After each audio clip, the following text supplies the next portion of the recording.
చోరీలకు పాల్పడిన మధ్యప్రదేశ్ రాష్ట్రానికి చెందిన ముఠాధార్ గ్యాంగ్ సభ్యుడిని పోలీసులు అరెస్టు చేశారు. గాజువాక స్టేషన్లో మంగళవారం ఐడీసీపీ మోహనరావు వివరాలు వెల్లడించారు. శివాజీనగర్ ప్రాంతానికి చెందిన ఓ వ్యక్తి గత నెల 16న తిరుపతి వెళ్లాడు. ఈ నెల 1వ తేదీన ఇంటి తాళాలు పగలగొట్టి ఉండడంతో వాచ్మెన్ సమాచారం ఇచ్చాడు. దీంతో అతను వచ్చి చూడగా ఇంట్లో బంగారు గొలుసు, నల్లపూసలు, 4 జతల చెవిదుద్దులు, వెండి గ్లాసులు చోరీకి గురైనట్టు గుర్తించి పోలీసులకు ఫిర్యాదు చేశాడు. కేసు నమోదు చేసి పోలీసులు సీసీ కెమెరా ఫుటేజ్ని పరిశీలించి చోరీ చేసింది మధ్యప్రదేశ్కు చెందిన ముఠాధార్ గ్యాంగ్గా గుర్తించారు. మంగళవారం ఉదయం కుర్మన్నపాలెం వద్ద సహచరుడిని గుర్తించి అతడి నుంచి బంగారు 3.75 కేజీల వెండి వస్తువులను స్వాధీనం. ఇతడిపై పరవాడ స్టేషన్ పరిధిలో కేసులున్నాయన్నారు. సమావేశంలో ఏసీపీలు D Lakshmanarao, Venkatrao, CI K Srinivasarao పాల్గొన్నారు.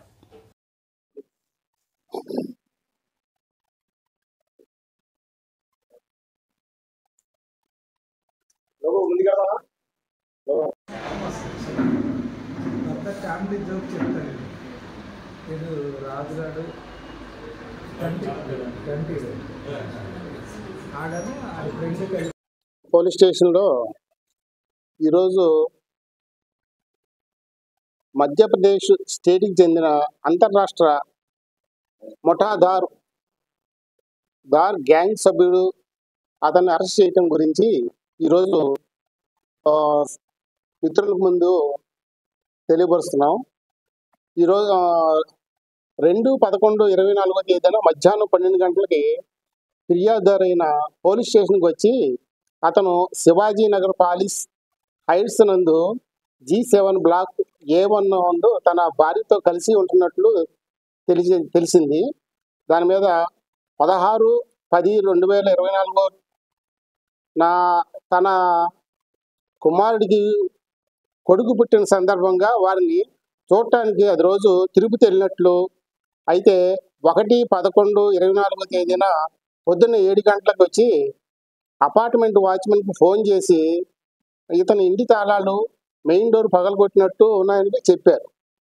దాని మీద వెంటనే అతని తిరుపతి నుంచి బయలుదేరి 2/11/24 ఉదయాన్నే ఇంటికి వచ్చి చూసేసరికి స్టీల్ ప్లాంట్ నందు కేబుల్ క్రైమ్ టీమ్ వారి దర్యాప్తులో భాగంగా సీసీ కెమెరాలు, సాంకేతిక పరిజ్ఞానం ఉపయోగించి ముద్దాయి గురించి పూర్తి వివరాలు సేకరించి 12/11/24 తేదీన ఉదయం 8 గంటలకి శ్రీ ఓం మణికంఠ జ్యువెలరీ షాపు ఎదురుగా కోర్మన్నపాలెం మెయిన్ రోడ్ వద్ద ముద్దాయిని Duvvada crime police station SI గారు అరెస్ట్ చేసి రిమాండ్ చేసి పంపడం జరిగింది.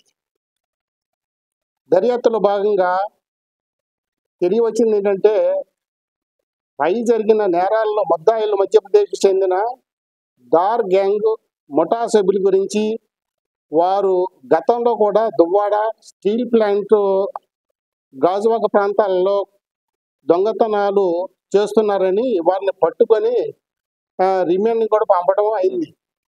అయినప్పటికీ మళ్ళీ వారు ఇక్కడికి వచ్చి దువ్వాడ మరియు పరివాడ ఏరియాల్లో దొంగతనాలు చేస్తూనే ఉన్నారు.